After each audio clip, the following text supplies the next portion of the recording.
1945 आते आते जापान में आम लोगों की ज़िंदगी बहुत कठिन हो चुकी थी। देश में खाने की कमी हो चुकी थी, जॉब की कमी हो चुकी थी और बेरोज़गारी तेज़ी से आगे बढ़ रही थी।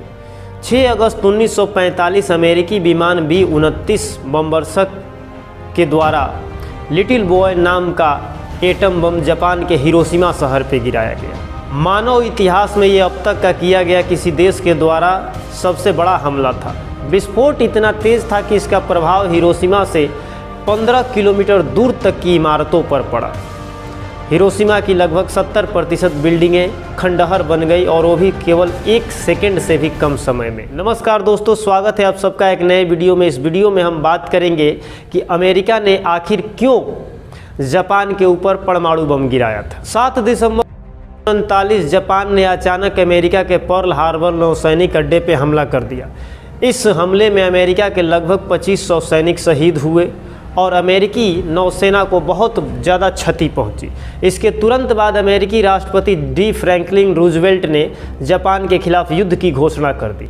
ये उस युद्ध की शुरुआत थी जो अगले 4 साल तक प्रशांत महासागर क्षेत्र में तबाही मचाता रहा। 1945 आते आते यूरोप में इटली और जर्मनी के सरेंडर के बाद एलाइड फोर्सेस के सामने एकलौता जापान था जो सरेंडर करने को तैयार नहीं था। 1945 जर्मनी के सरेंडर के बाद पूरे यूरोप में अलाइड फोर्सेस के सामने कोई खड़ा होने वाला नहीं था, लेकिन एशिया में जापान अकेला एकलौता ऐसा देश था जो अलाइड फोर्सेस अर्थात ब्रिटेन, अमेरिका और चीन के सामने लड़ रहा था। जापान के शासक किसी भी हालत में अमेरिका के सामने सरेंडर नहीं करना चाहते थे। इस दौरान अमेरिका और जापान के बीच एक बहुत फेमस लड़ाई होती है जिसे बैटल ऑफ ओकिनावा कहते हैं।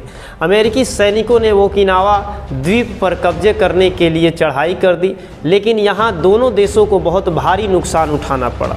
इस केवल एक द्वीप को कब्जा करने में लगभग अमेरिकी सेना के 12,000 सैनिक मारे गए। इस प्रकार से पूरे जापान पे कब्जा करने में हमारे लाखों सैनिक अर्थात लगभग 1 लाख सैनिक और मारे जाएंगे।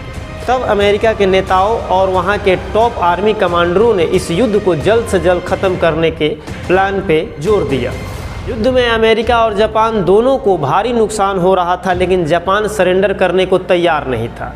26 जुलाई 1945 अमेरिका, चीन और इंग्लैंड ने संयुक्त रूप से जापान को लास्ट चेतावनी दी कि अगर जापान बिना शर्त समर्पण नहीं करता है तो उसे इसका बहुत बड़ा खामियाजा भुगतना पड़ेगा। लेकिन जापान के सम्राट ने इस चेतावनी को इग्नोर कर दिया और 6 अगस्त 1945 को अमेरिका ने जापान के हिरोशिमा शहर पर लिटिल बॉय नाम का परमाणु बम गिराया और अमेरिका दुनिया के इतिहास में परमाणु हमला करने वाला पहला देश बन गया। एक परमाणु विध्वंसक हथियार का नाम लिटिल बॉय अर्थात छोटा बच्चा रखा गया। इस बम का विस्फोट इतना शक्तिशाली था कि लगभग सेकंड से भी कम समय में 80,000 लोग भाप बन के उड़ गए। उसके बाद भी कई हजार लोग तड़प तड़प के मरते रहे। हिरोशिमा शहर 1 सेकंड से भी कम समय में खंडहर में बदल गया।